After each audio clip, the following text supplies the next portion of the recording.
Hello, Mueller junkies. This is AG, and I'm very proud and excited to announce that we've smashed over 100,000 downloads. And to celebrate, we'll be hosting Mueller, She Wrote Live this July 3rd at the world-famous Comedy Store in San Diego. We'll do some comedy sets, have some past guests join us, and answer your Mueller questions live in a panel Q&A. So plan your summer vacation now and join us in San Diego for July 3rd at the Comedy Store in La Jolla.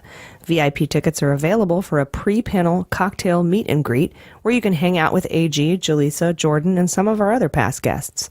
Oh, and our business partners will be there as well. As always, patrons get a discount code on regular and VIP tickets, so head over to MuellerSheWrote.com to become a patron today, and we'll see you on the 3rd of July.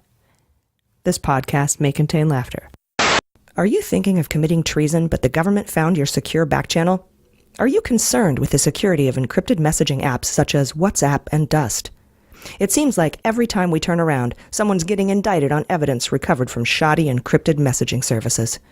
Well, Retrocom Solutions LLC has the answer. Morse code. That's right. With this cutting-edge, complex encryption system of dots and dashes, you can send messages anywhere in the world safely and securely. So head to Radio Shack now for your deluxe iambic paddle and Morse receiver. Then go ahead and send that big treasonous message. It probably won't be intercepted. Retrocom Solutions LLC iambic Morse code machine can result in isotope poisoning. Encryption not guaranteed in Russia, Ukraine, Azerbaijan, United Arab Emirates, Saudi Arabia, and Qatar. Offer void in Trump Tower. Void where prohibited.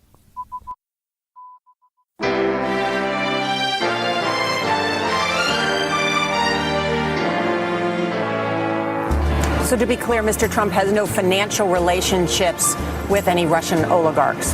That's what he said. That's what I said. That's obviously what our position is. I'm not aware of any of those activities. I have been called a surrogate at a time or two in that campaign, and I did not have communications with the Russians. What do I have to get involved with Putin for? I have nothing to do with Putin. I've never spoken to him. I don't know anything about him other than he will respect me. Russia, if you're listening, I hope you're able to find the 30,000 emails that are missing. So, it is political. You're a communist. No, Mr. Green. Communism is just a red herring. Like all members of the oldest profession, I'm a capitalist. Hello, welcome to Mueller, She Wrote. I'm your anonymous host, AG, and with me, as always, is Jaleesa Johnson. Hello. And Jordan Coburn. Hello. Welcome. Thank you. Welcome to Season 2, Week 3. Yeah. And it was a crazy one. What a week I'm having!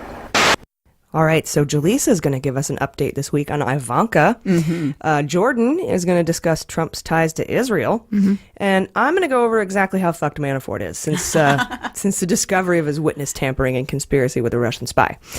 We also have a new segment this week called Flip It Blue, and today we're featuring an interview between Jordan and a progressive candidate for Nevada's 4th District, Amy Villela. We also have a few minisodes this week and Chapter 9 of A Higher Loyalty for our patrons. For information on becoming a patron, you can visit MuellerSheWrote.com. And you guys, our Sexy Justice calendars went out this week, and people are starting to get them. I'm so excited. I know, me too. So if you got yours, feel free to post photos on Insta and Twitter. Don't forget to tag at Mueller, She Wrote and use hashtag Sexy Justice Calendar, hashtag MSW. Or Sexy Justice, whatever, but Sexy Justice Calendar. That way we can keep track of you. Exactly. And we're super glad you love them. We've gotten such positive feedback, and we're very thankful because we had to kind of rework the whole thing when we got into some licensing issues. Yeah, and some sexual assault issues. And we had to. Not on our behalf. No, Your we're fault. good. We're We're fine. Yeah, we didn't assault anybody, but we had someone we had to remove. we know. So, and Oh wait, I'm sorry. Was it sexual assault or physical abuse? there was one sexual assault where he choked her, and she didn't want to be choked during sex, and then there was one just physical abuse where he smacked her in public. Okay, cool. So, Not cool. Fucking horrible. Yeah. Not cool at all. but yeah, cool that you understand. Yeah. Yes. Anyway, I'm super excited about that calendar. It's so fucking cool. And let's see, we have some hand-blown wine glasses made for us this week. Yes. By a fellow resistor named Marsha Wiley, and they are amazing. They have little universes inside the bottom, and it changes depending on what you're drinking. We're drinking out of them right now. Yes, we Pinot are. Grigio. Yep, I got a rosé because I'm 44. Oh, wait, yeah, and me too. Yes. Oh, yes. you do too. But no ice cubes yet, so we're not quite to We're ice not cube age. fancy. No, we're not my mom. Check out her amazing work. She does hand-blown glass. You can see it at Wileyware. That's Wiley. Wileyware, WARE.com. Tell her we sent you. And finally, we've been giving you the wrong phone number for fastgrass.org. And this is thanks to my dingus friend who sent me the wrong phone number. I should have verified it. My bad also. But get your med rec card, your medical recommendation card, and call them at 619-961-7222 or visit them at fastgrass.org. They are San Diego's premier delivery service for medical marijuana. Mention Mueller, get $10 off if you're a new patient. But for now, enough of that. Let's kick off this week's news with just the facts. Okay, we can start way back to last Saturday when we learned that South Korea has purchased $100 million in debt on Kushner properties. Two firms in South Korea handed over the $100 million on a residential building in New Jersey that's partially owned by the Kushners. The $100 million went toward the $184 million loan from Citigroup, backed by Qatar, that they lent the Kushners after they met with Kushner at the White House. Shortly after that, our policy on Qatar took a 180 back to supporting them after having shied the entire country around the same time they had refused to loan the Kushners any money. Our base in Qatar houses the forward headquarters of the U.S. Air Force Central Command Combined Air and Space Operations Center and the 379th Airborne Expedition Wing. Mm-hmm. We have over 11,000 troops stationed there. So I thought it was 8,000, but I checked it out because I work for the government. All right, then Monday, Trump said he can pardon himself. That sounds personal. Ugh. Donald? Yeah. Yes, our president, after leaking, that's conjecture, that 20-page letter to the press that his lawyers wrote to Mueller that hinted that maybe he could possibly pardon himself, which also said he can't obstruct justice because he's above the law. He went full King George III Monday and said he can pardon himself.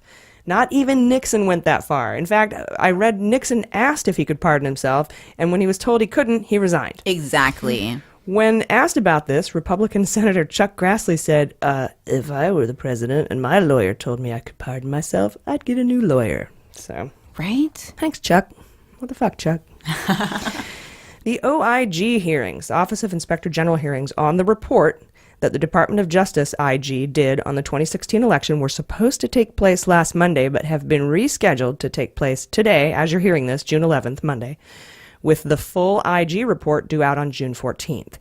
We have an entire bonus episode out today for our patrons that goes over the 5 major areas of the OIG report and the hearings, and they will cover Comey's press conference about Hillary emails 11 days before the election, the letters he wrote to Congress about Hillary emails, whether McCabe should have been recused from the Clinton probe because his wife was taking DNC money when she ran for Congress. And you should check out our bonus episode on Jill McCabe if you haven't. So good. And FBI leaks during the campaign. So after the postponement of the hearing, we learned that McCabe's attorney had asked for immunity for his forthcoming testimony in the hearings. And the proffer seems to be emails between McCabe and Comey showing that McCabe did inform Comey of the Wiener laptop earlier than previously thought. It's normal to ask for immunity in a Senate hearing when criminal charges have been referred on you to the Justice Department, as they have in this case. When the IG report comes out, I'm predicting it will say that McCabe did tell Comey there will be email proof that he told Comey in early October, and they decided to sit on it and not do the investigation, because if they found anything, they could have been forced to update Congress, and they didn't want the FBI to sway the election. Yeah. But they couldn't wait any longer when leaks were imminent from the New York field office. And the reason Comey and McCabe hasn't said anything or told us all this is because it would have given the New York field office and the FBI a black eye for leaking like a sieve. So they were trying to protect the election, follow the DOJ policy, and protect the reputation of the FBI by keeping a lid on the leakers in New York. Now, keep in mind, they may not reveal the leaks from the New York field office in this report to protect the FBI, but keep an eye out for more findings. Wow. If you remember in episode 27, the IG found an FBI agent had leaked, lied, and mishandled information, but they decided not to bring criminal charges. You guys remember that? Yeah. And I was like, oh, him or her, it could be her. And then it said, no, his, it's a guy. Ooh. That's how I would remember that particular story. But there were no other details on it. And I wonder if that guy was from the New York field office and is part of this investigation, because the report comes out On the 14th. 14th. Wow. If Bernie Sanders thought he was sick of hearing about the emails in 2016, Oh, I can't imagine how he's feels running now. again. He's running again. And this could completely ruin Comey's reputation.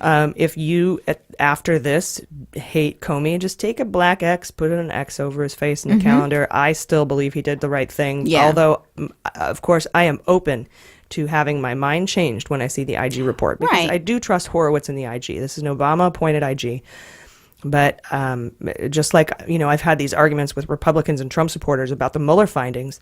Every time I talk about the Mueller investigation, they're like, what about Bernie? What about Hillary? What about Obama? I was like, if he indicts any of them, I will accept those findings. You, on the other hand, will not accept the findings on Trump regardless. Right. So what do you say? Fair trade? Like, will you accept the findings of Mueller if I accept the findings of Mueller? And then they just go, you're fat and ugly. And then the whole conversation has to end. So- Right.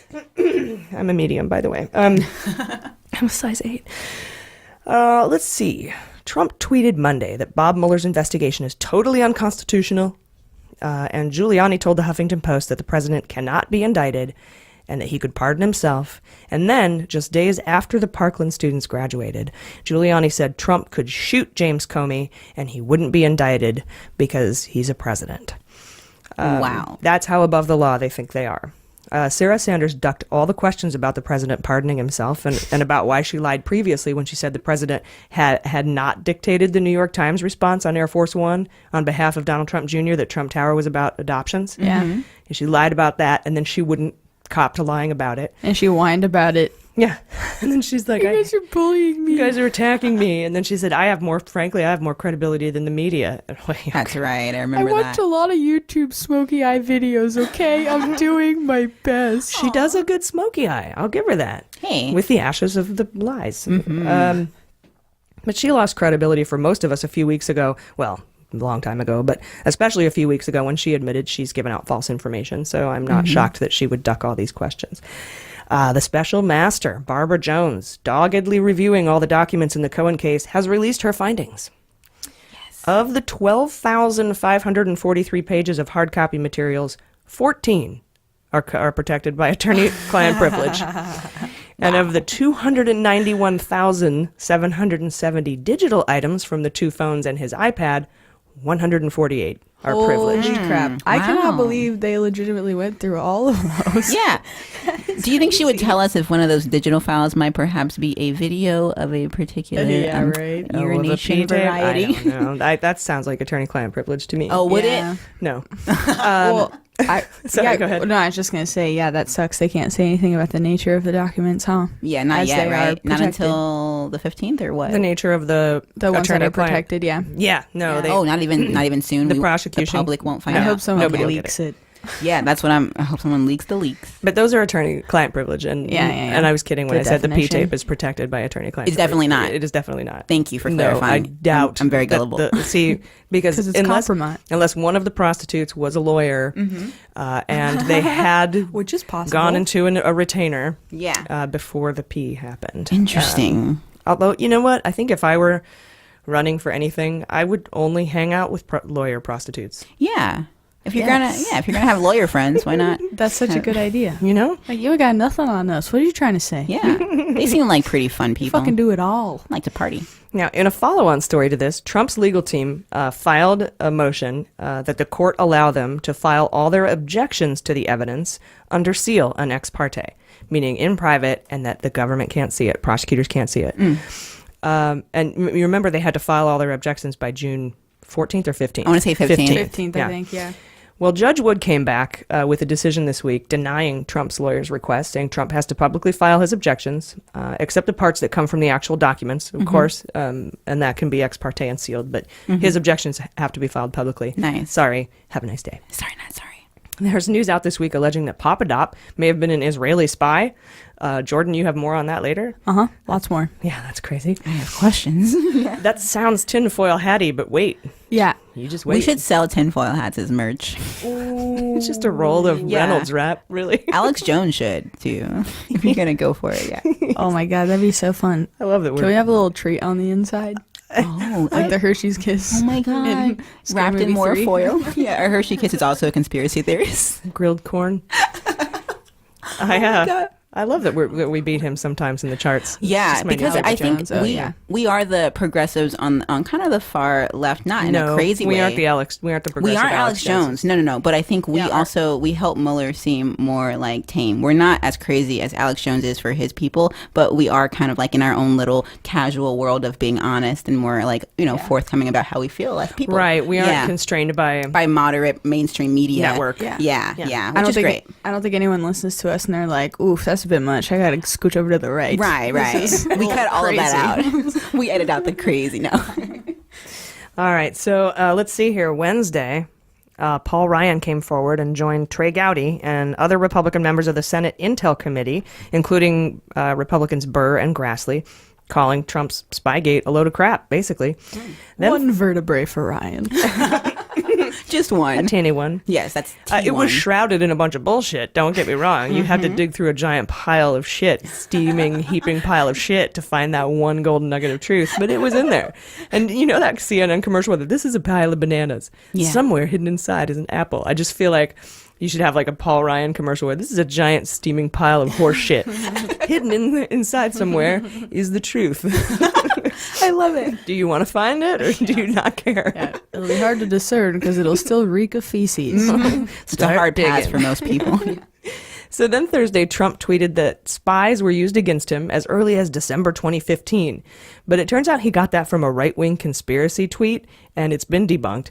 And then more Republicans have jumped on and said Spygate has no basis in reality, including Jeff Flake and even every single member of the GOP of the House Intel Committee and an Intelligence Committee suspected that Nunes and his staff were behind the leaks. And remember, Congress can impeach one of its own. So keep an eye on that and vote because we need to flip it blue. Yes. We had a shitty turnout in the primaries, you guys. 14.6 in San Diego, right? Really? Yeah. I saw like 24. 20. Oh, okay. Maybe I checked it a little too early. 21, 24, anyway. Mm-hmm. Yeah, all the provisional ballots probably bumped it For up. sure, yeah. In our county. But fortunately, we pulled it out.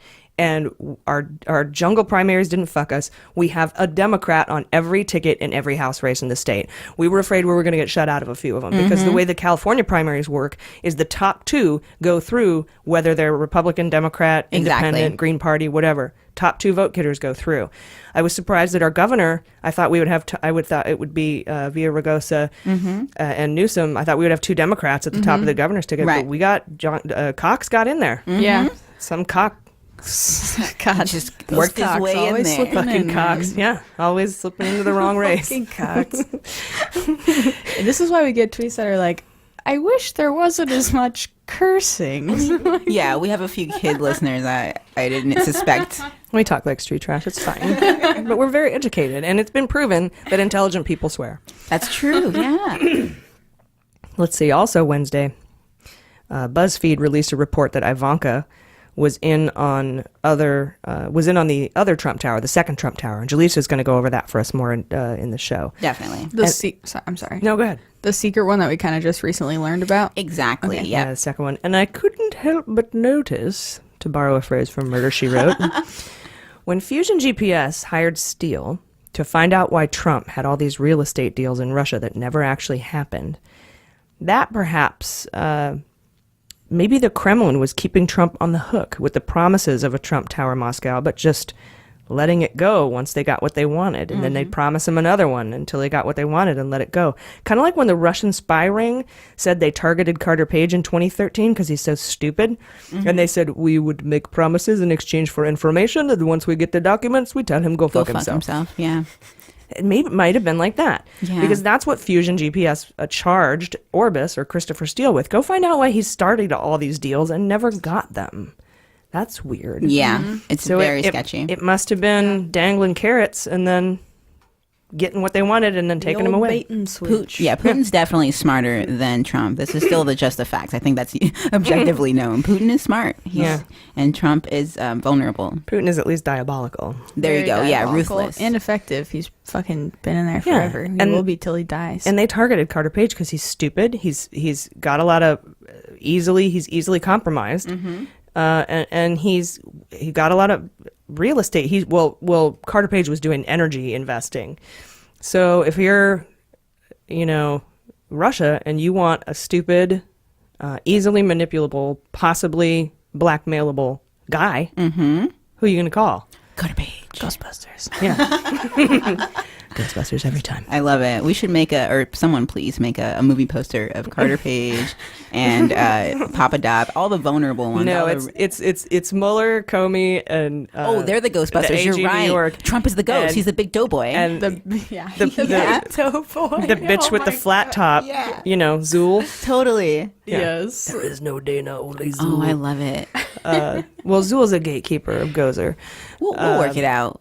But this has got to happen. And Vince Yeah, this is Clortho was the actually key pretty master, solid. but she was, yeah. Yeah, this is great. If it's really good, I might print it out poster size and put it on my wall. I was going to say, if we would. made that a thing, I would put it on my wall. Hell yeah. Then we learned that Mueller asked witnesses to hand over their phones so he can check out their WhatsApp and Dust accounts. Probably triggered by the discovery of Manafort's witness tampering when he used WhatsApp to get in touch with Kolimnik and then sent it, to, hey, tell the guys over at the PR firm that I didn't lobby in the U.S. because I didn't register over here. Right. As a foreign lobbyist. Yay, thanks. So Mueller's like, everybody hand over your phones. I'm checking your WhatsApp. I'm checking your Dust accounts. So the witnesses actually turned over their phones without incident, probably realizing if they did not, they would face a subpoena. For sure. But then Sean Hannity got on Fox News and told all the witnesses that they should, quote, smash their phones into itsy-bitsy pieces. Some believe that Hannity can actually be charged with obstruction of justice for that I'm one of those statement. people. I'm definitely one of those people. And if- he's also represented by Cohen, or was at one time. He's desperate is what it is. And if he's indicted, I think he will fold faster than a Fox News sponsor. I think he will flip over and be like, oh, daddy, don't hurt me. I'll tell you whatever you want to know about Trump. You know it. Anyway, yeah, Daddy Mueller. Big Daddy Mueller. Then it wouldn't be news if it didn't include Avenatti. He came out with a new lawsuit from Stormy Daniels alleging her ex-lawyer was in cahoots with Cohen and Trump to control both sides of the hush money payouts. The lawyer's name was Keith Davidson, and we reported on this in episode 24 2 months ago. No bigs. Humble brag, yeah. Well, let's check out that clip, huh? It sounds to me like Davidson and Cohen had a deal together, and they might face RICO charges. That's racketeering charges because that's a racket. Then Friday, they announced that Cohen is now a target in a criminal investigation, which is more than Trump is. Trump's just a subject. I'm just a subject, not a target. I love being a subject. I love subjects. They're so great. They're so fantastic.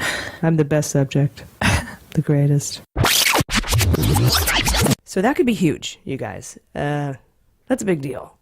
And then Giuliani, in an appearance in Israel, said that Stormy Daniels can't sue for damages because she has no reputation to protect and that porn stars don't have class or stature and don't deserve equal consideration under the law.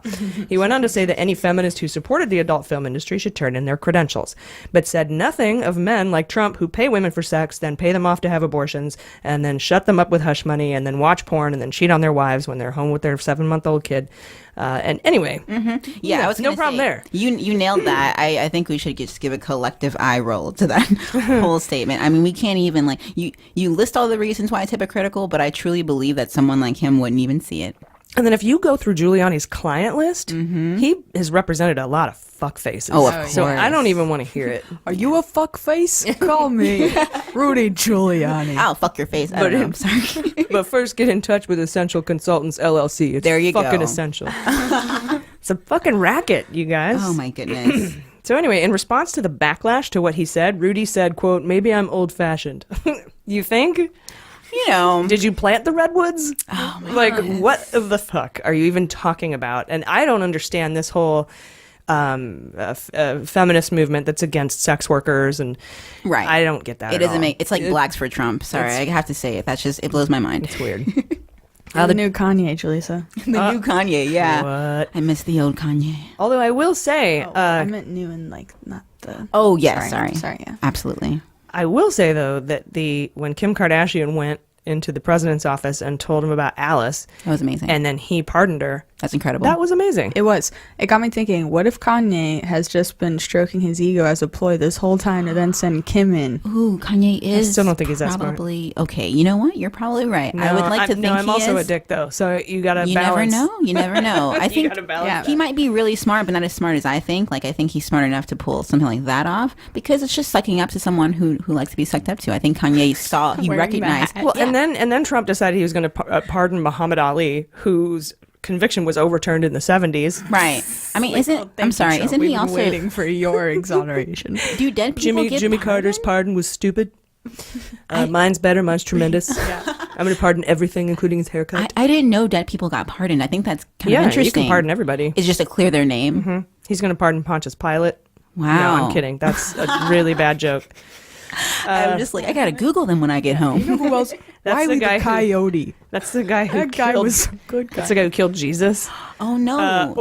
Or somebody was like, pardon Judas. Yeah. For another 30 pieces of You know, silver he or would. something like that. Trump would do it. That's just messed If he up. got something out of None it. of those people exist. Anyway. Yeah, you're old-fashioned, Rudy. Really, really, really old-fashioned. But at least your dentures stay in. We can't say that for our president. So. Like, I'm so old-fashioned, I'm racist. Yeah. Dude, I had a joke like that, like, call me old fashioned, but I don't like black people. Basically, that's what it means, you know? My favorite is Whitney Cummings did a roast of Joan Rivers and said that her vagina is so old it has a separate entrance for blacks. Oh my God. Dude, I love it. I like Whitney Cummings. I love comedy. I love women in comedy. Like, That's a badass. Yeah, she's fucking badass. That's a She badass works roast. hard, too. And that, my second favorite was when Betty White was roasting, was at the roast of Bob Saget, and Bob Saget is from Full House. yes. And her opening line is, "I'm not here to roast Bob Saget. I'm here to fuck John Stamos." Oh, I love it. Uncle Jesse was hot. You guys Hell don't yes. know. I think Bob Saget's is hot, too, amazing. honestly. Cut it out.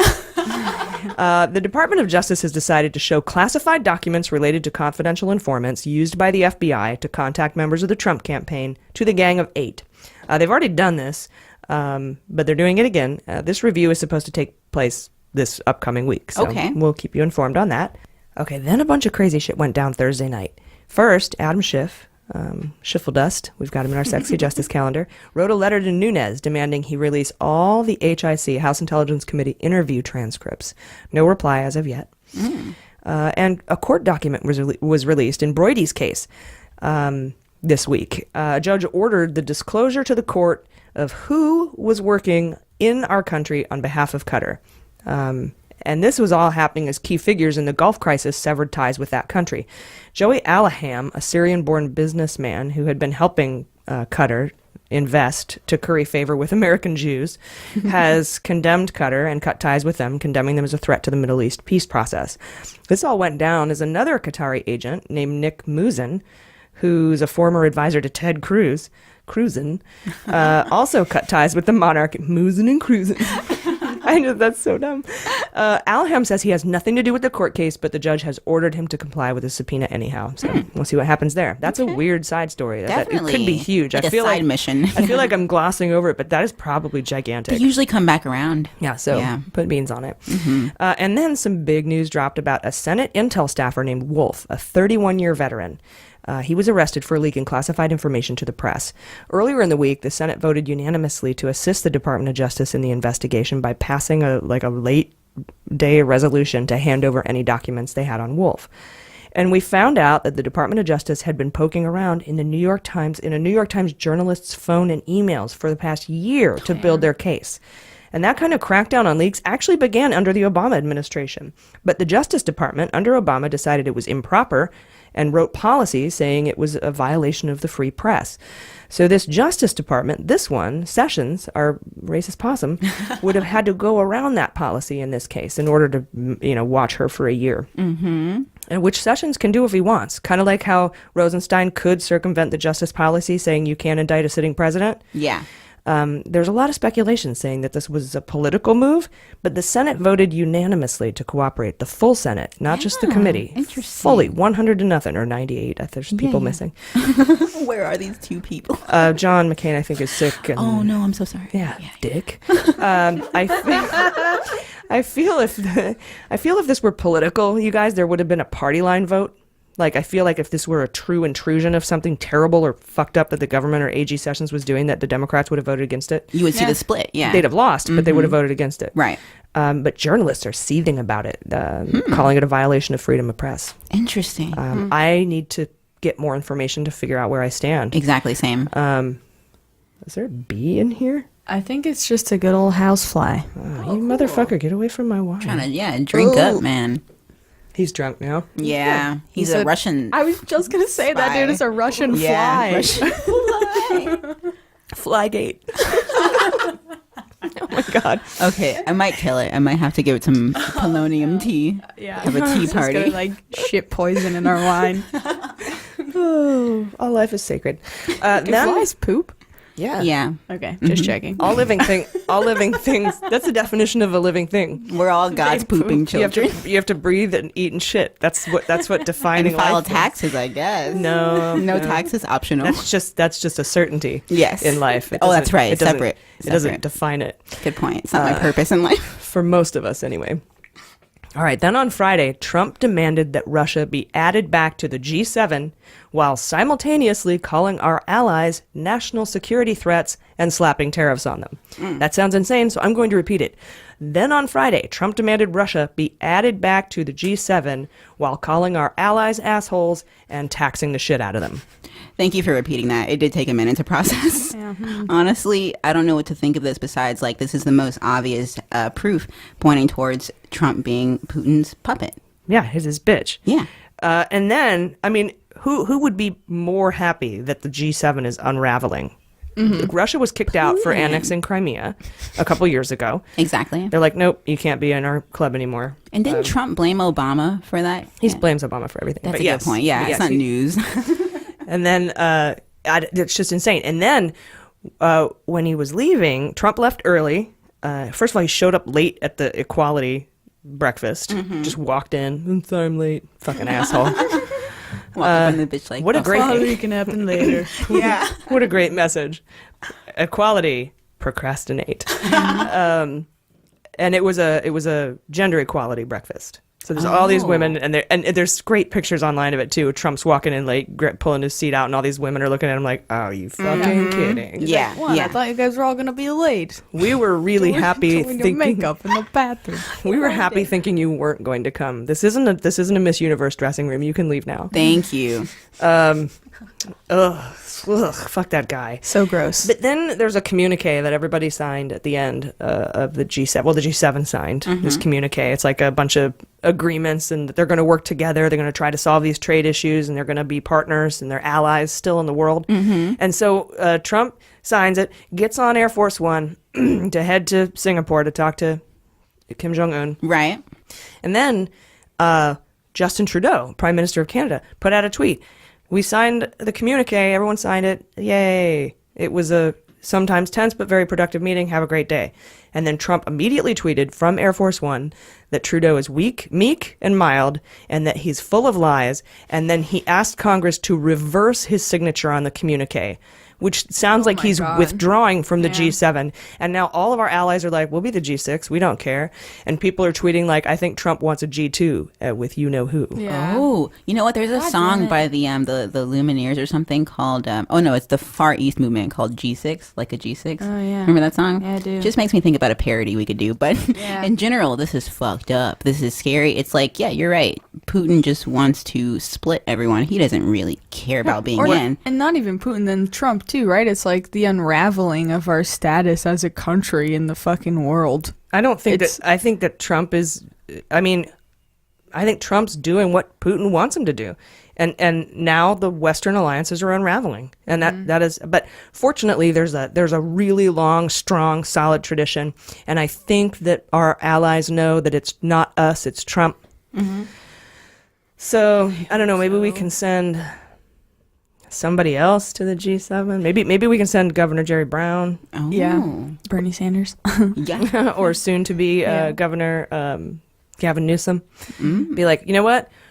We, California, have a bigger economy. We're the fifth largest economy. Yeah. So if we're the fifth largest global economy, we should be in the G7. Yeah. So why don't you just bring California over? Fuck the rest. Oh my goodness. And New York can join us. if we don't find someone better by like the next one, G8, then we need to get on this. Go ahead.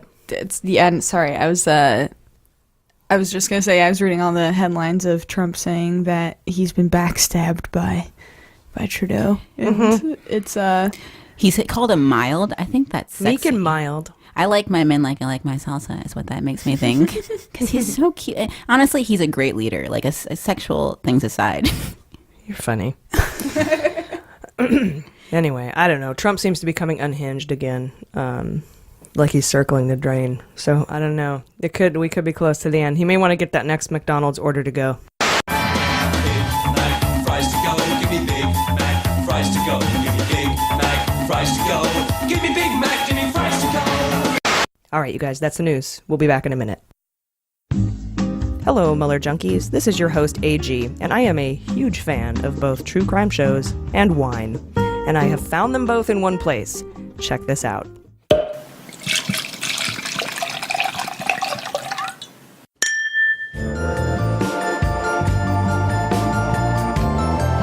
Hey, true crime fans, have you listened to Wine and Crime yet? We're a true crime comedy podcast hosted by three childhood friends who chug wine, chat true crime, and unleash our worst Minnesotan accents. Each week, us gals pick a true crime topic and pair it with a delicious wine before delving into the background and psychology behind the crime. Then we share and speculate wildly about a couple of bonkers cases related to the topic. Past episodes include necrophilia, cults, crimes of passion, cruise ship disappearances, exorcisms gone wrong, all this over a bottle of wine, or, let's be real, 3.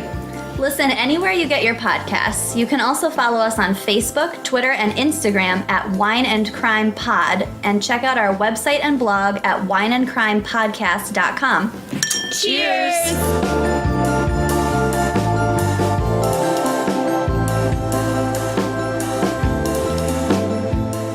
All right, welcome back. Hot notes. All right, you guys, thank you. Welcome back. Today, Jordan is going to tell us a little bit about Trump's relatives. I'm going to leave it. But first, Jaleesa has some news for us about Ivanka and her role in Trump Tower Moscow. Yes, I do. Thank you. So this is a BuzzFeed News article that came out on Wednesday, June 6th, and it says Ivanka Trump was in contact with a Russian who offered a Trump-Putin meeting.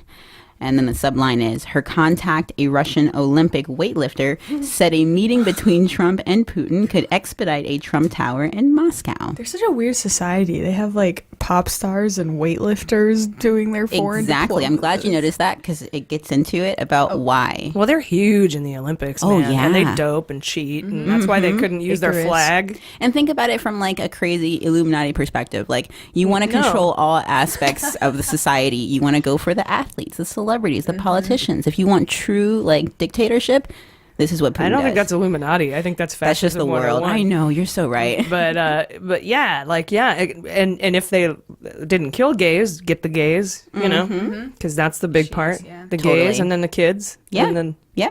I think we learned that from Sex and the City. Oh, that's so true. Rest in peace. So after intense scrutiny over contacts between Trump's people and Putin's people, Ivanka's name has barely come up. But during the campaign, she connected her father's personal lawyer with a Russian athlete who offered to introduce Trump to Putin in order to facilitate a 100-story Trump Tower in Moscow, according to emails reviewed by BuzzFeed News. That is fucking tall. Oh, yeah. Dang. I'm trying to imagine it. You think Trump's probably overcompensating for something? Yeah. No, he doesn't build the buildings. He just puts his name on it. Good so, point. yeah, he probably, when he watches porn, he probably has a little Trump sticker, like a little color form. And when there's watermark. a big dick on the screen, he just sticks it right on there. There Trump you go. Tower. It's Trump. My God. It's not mine, but I own it. Just tattoo it. It'll last longer. I'm so sorry. Radical feminism. Exactly. All buildings are phallic. Oh my God. So there is no evidence that Ivanka's contact with this athlete, former Olympic weightlifter Dmitry Klokov, is that how it is pronounced? Spell it. Klokov. Klokov. Klokov? Klokov. Klokov. Klokov. Klokov. There we go. Knock your clock off. So there's no evidence that her was contact with. Oh, it's okay. Oh, AG, you and your dad jokes. There's no proof that was illegal or that it had anything to do with the election, nor is it clear that Klokov could even have introduced Trump to the Russian president. But according to two sources, congressional investigators have reviewed emails and questioned witnesses about the interaction, and so has Mueller's team, according to two other sources. So the contacts reveal that even as Trump was campaigning to become president, Ivanka connected Michael Cohen with a Russian who offered to arrange a meeting with one of the U.S.'s adversaries in order to help close a business deal that could have made the Trump family millions. These interactions also shed light on Cohen, who is currently under criminal investigation and who played a key role in many of Trump's biggest deals, including the effort to build Europe's tallest tower in the Russian capital. So in the fall of 2015, that effort was well in the works, and Cohen negotiated with Felix Sater, one of the president's longtime business associates, and agreed upon a Russian developer to build the tower.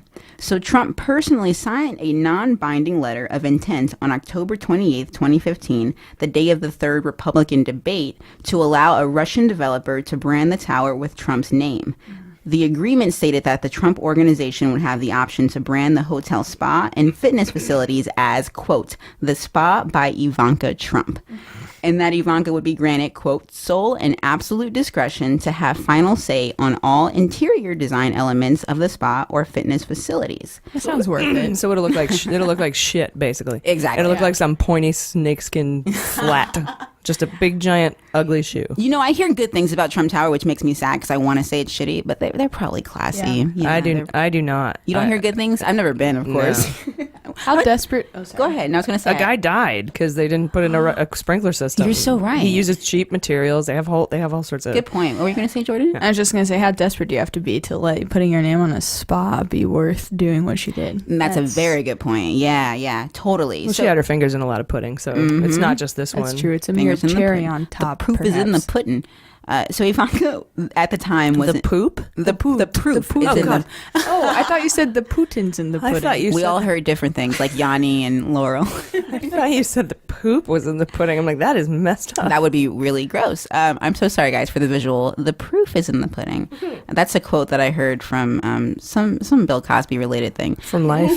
From Life, yeah. So Ivanka at the time was an executive vice president of development and acquisitions at the Trump organization. And publicly, she was an ambassador for the company, attending ribbon cuttings, posting pictures of deals on her Instagram, and starring in advertisements for the company's new properties. But inside the Trump organization, she had a reputation as a shrewd and tough executive known to get her way, which is fine. I think that's fine. Personally, yeah, conjecture. Not a surprise. Yeah, she gets things done. That doesn't mean she's a good person, but yeah, I meant the getting her way thing. Getting her way thing, that could be the part where it gets. She knows no other way. Exactly. I mean, look at her father. We're all products of our parents, whether we like it or not.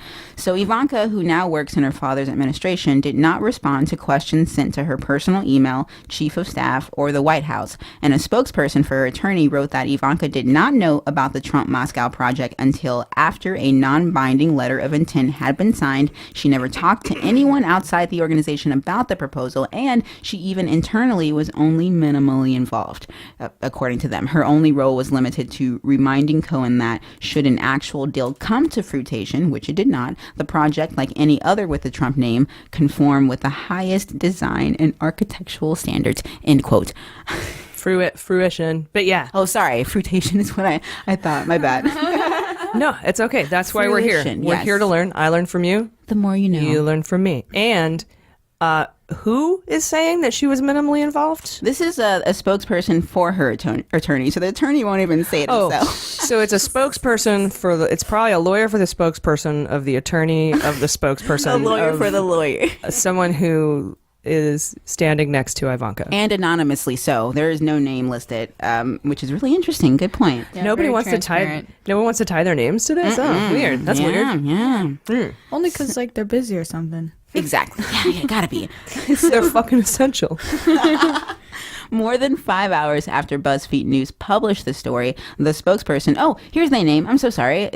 I read this article and I forgot. Peter Mirajanian That is a very interesting. Mirajanian, I want to say, wrote that he inadvertently left off part of the statement. So he said, quote, Ms. Trump did not know and never spoke to Dmitry Klukov. She received an unsolicited email. Klukov. There we go. Klukov. She received an unsolicited email from his wife, who she also did not know, and passed it on to Michael Cohen, who she understood was working on any possible projects in Russia. She did no more than that, unquote. Unsolicited email. I'm sorry, who solicits email? Who's like Nigerian princes? Like, I just send out emails to all my friends saying, may I send you another email? Please. I'm so sorry. Please email me if you will. I love it. What about? Nothing. It's just this. I want to solicit your emails. This is not. I don't want it to be a cold call. Fucking weirdos. I love it. Yeah. So, interviews suggested that her involvement. Oh yeah, no, I have the same problem. So, interviews suggested that Ivanka's involvement ran much deeper than this. So, according to the 4 sources, in November 2015, Ivanka told Cohen to speak with Klukov. Cohen had then at least one phone call conversation with the weightlifter, and it's not known what they discussed over the phone, but they exchanged a string of emails that are How now. do you spell? Do you even lift, bro? They Can the fitness gym be called? There you go. Swole. Oh my goodness. They have a separate one called Leg Day that no one goes to. Yes. So they exchanged a string of emails that are now being examined by congressional investigators and federal agents probing Russia's election meddling. In one of those emails, Klukov told Cohen that he could arrange a meeting between Trump and Putin to help pave the way for the tower. And later, Cohen sent an email refusing that offer and saying that the Trump organization already had an agreement in place. He then said he was cutting off all future communication with Klukov. And copying Ivanka, the Russian responded in a final message in which he questioned Cohen's authority to make decisions for the Trump organization. So, frustrated by that exchange, Ivanka questioned Cohen's refusal to continue communicating with Klukov. And this is all according to the sources, of course. I know, that name just kills me every time. So it's unclear how Ivanka came into contact with this guy. It could have been Instagram. He's got a lot of followers.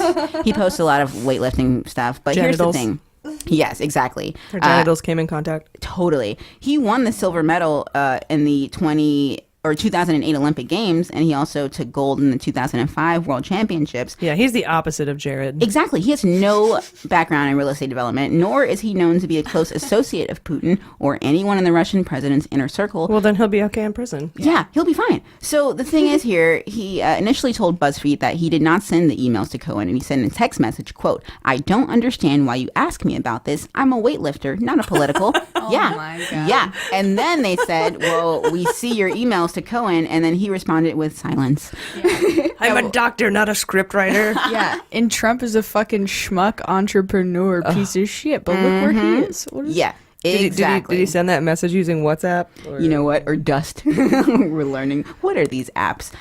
They should use Kik. Okay, sorry, that's for hookups. And or they should use actual secure government channels. Yeah, that would probably be best. But then we would know what they were saying. Definitely. So I want to just go ahead and wrap this up for you guys. So the chair of the Intelligence Committee, North Carolina Senator Richard Burr, he declined to comment on this whole situation or anything specific, but he did say that he could see how Russian athletes, like the country's oligarchs, might be drawn into Russian politics. He said, quote, I can't speak specifically to athletes, but you see the oligarchs, and there is a model for them, and they do things on behalf of the country and on behalf of Putin at their own expense. They're not asked, they just do or assume the responsibility to do it, whether it's a mercenary army in Syria, or it's screwing with elections, or the hacking of the St. Petersburg facility. End quote. Actually, no, he goes on. He says, so it's not a stretch to say if Putin allows oligarchs to make money as long as they don't get involved in politics and they do things that are beneficial to Putin, I could see athletes falling into the same category. Well, yeah, we all saw Rocky IV. Totally. No, you probably didn't. Well, you know what? I get the idea. Yeah, like that was the athletes are a huge part of showing the strength of the country, and whether it's in the Olympics or in the boxing ring with Rocky Balboa, the Italian stallion, which is different from the medallion stallion. Right. Cohen And I just want to say real quick before I completely wrap it up. Go ahead. Just to tie back to Ivanka with all of this. So she claims she was not involved with all of this. But here's the thing. She has an unusually strong influence over Trump and his unpredictability and impulsiveness. Sort of her wily feminine ways. Exactly. And so here's the thing, though. She and her brother, Trump Jr., and Sater, when they visited Moscow in 2006, they were scouting locations for the possible tower there.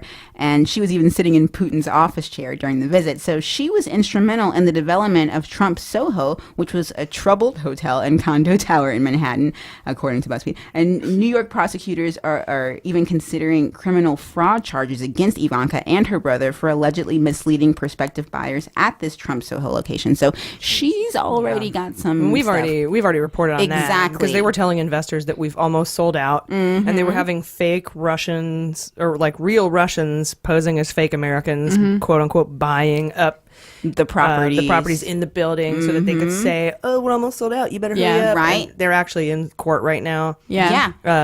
On this roughing lawsuit, it out. this And now fraud. just seeing how she's coming back up in the news now with this new, Moscow Tower development, it just shows that more and more Ivanka is not innocent. She fucked. And you can be an immigrant to this country and falsify your identity, apparently A-OK, if you're financing Donald Trump's properties. Oh, yeah. Right. And, we'll give you, I think, visas for investing in real estate. They were doing that with China.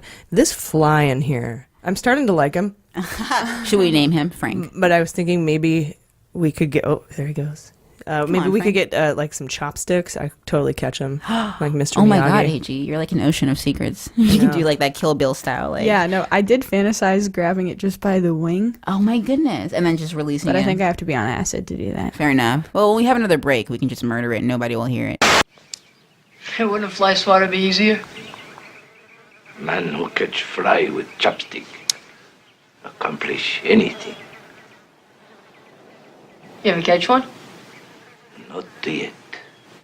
Yeah, I don't know. There's something about this fly that, I don't know. I feel like it's kind of zen. Like when I was a cyclist, like an avid cyclist. I still ride my bike, but I was super crazy about it. I was doing centuries. Oh. I would hang a little tiny India bell on the back of my seat so that it would ding-a-ding, and it would keep me present. It would keep me on the bike. It would keep my mind from wandering, right? Like be present, be in this moment, be on the bike ride because it's all amazing. This fly, I think, is keeping me grounded in this podcast. Yeah. I think this is a good episode, and I think I have the fly to thank. So, I'm going to let him go. Hell yeah. No chopsticks for this guy. Hopefully All right. our listeners will get a little bit of buzz in there. Yeah, every once in a while you have... Oh, it's a BuzzFeed article too. It's not related. I'm so sorry. That's silly. Totally fine. It's a new kind of BuzzFeed. Look, he's on the door. Yeah. Maybe it's a BuzzFeed He's style. chilling out. Yeah. Anyway, thank you, Jaleesa. That was really, really good reporting. And, Appreciate it. And again, we want to reiterate because it happened in a past episode where we were sad that Ivanka was being a dick, and it seemed like we were sympathizing with her. We don't like her at all. She's a horrible person. Right. She's a feckless you-know-what. Mm-hmm. I'm not going to say the word because I don't want to lose all of our advertisers, of which we have one of my friends. Actually, we did get a legit one. We did. That's right. Yeah, we got we the did. artist podcast, which was very cool. Yeah, they get a free one. It was free shout out really right now. like $16. Hey, I'll take that. Dude, it helps. Every single tiny bit helps. We are not too proud. Jordan, what do you have for us on Trump and Israel and Papadop? Yes, Papadop. This is insane. You guys need to listen to this. It is.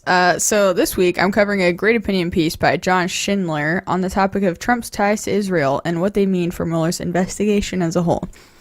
To say that Trump has been a fan of Israel for the duration of his presidency so far is an aggressive understatement. As we all know, earlier in his presidency, Trump made an unprecedented move by releasing his plans to move our U.S. embassy to Jerusalem, thus validating the Israeli wish that Jerusalem be regarded as their capital and not the Palestinians. And further, thus, taking a strictly partisan stance on an issue that has plagued the region with violence for decades upon decades. But after a further look into Trump's behind-the-scenes ties to Israel, it is becoming more and more incontrovertible there are more sinister connections than the global intelligence community once thought. So shit gets crazy after these things happened last week, okay? Cray. The growing skepticism regarding the Trump campaign's ties to Israel hit a milestone last week when George Papadop's wife... George Papadop... when his wife, Sonia Mangiante, she went on air and said that Papadop is innocent of what he already admitted to doing, lying to the FBI about his contacts with Russians, and that he was in no way working for or with Russian intelligence. She then drops a bomb on all of us and says that the real reason Papadop pled guilty was because Mueller's prosecutors threatened to charge him with being an Israeli agent. And the best part, she never even denies that this is correct, and she never labels it as a false accusation, as false as the accusation of accusation may be. She's so weird. Yeah. And they got married 3 months ago. Yeah. Oh, they did get married?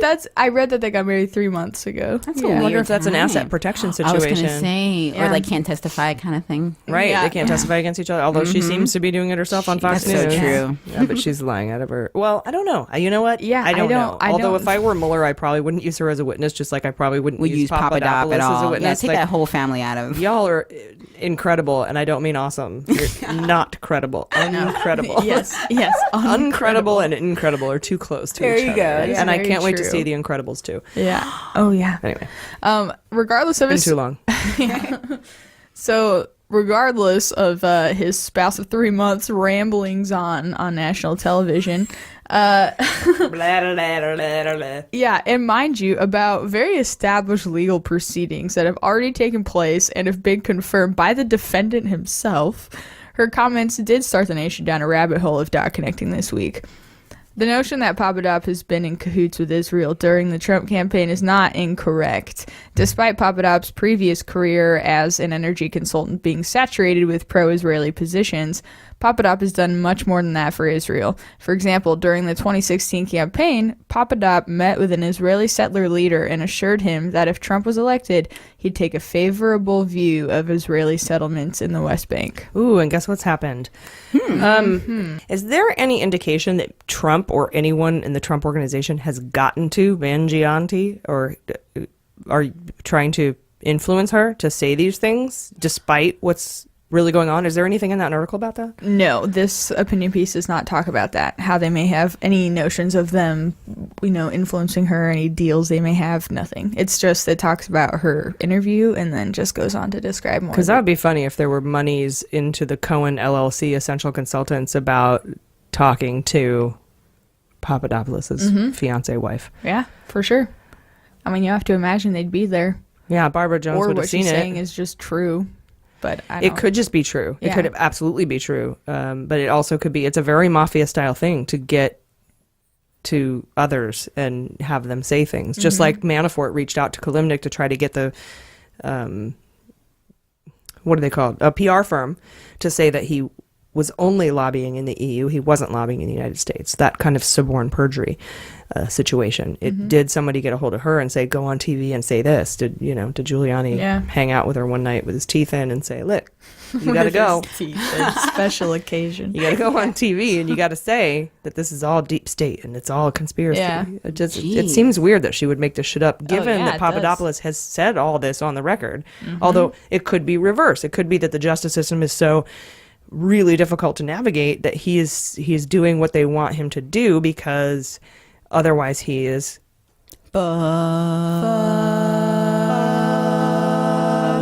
fucked. Nice. So yeah, we have to think of it from both sides, and this is one of those situations where I don't want our confirmation bias to get involved. Do they have him or do they have her? Which one is it? Yeah, I don't know. I'm sure. I trust Mueller implicitly. And depending on how she shows up in the news cycle over the next coming months, I'm sure there'll be a deeper look into that. Yeah, good. Anyway, sorry, please continue. Yeah. But yeah, so just to jump back in, just to reiterate, we're talking about when the low-level campaign buffoon Papadopoulos decided that it would be a good idea to go behind closed doors and promise that the U.S. would be taking a pro-Israeli settlement stance, which is a topic that is continually being investigated by the UN for human rights violations. I don't care what your stance is on the Israeli-Palestine conflict, to take such a strong stance on Israeli policy that is in many ways not kosher and still under investigation is extremely irresponsible. And I will say this, it was a campaign promise. But this all happened during the campaign. Yep. It makes me want to pluck my eyeballs out. I wrote that. I just poured the wine right into the microphone for you. It's okay. And then I hit the microphone with the wine. I just wanted you to know. Well, that was a shout out to Wine and Crime. There you go. Podcast. Yeah.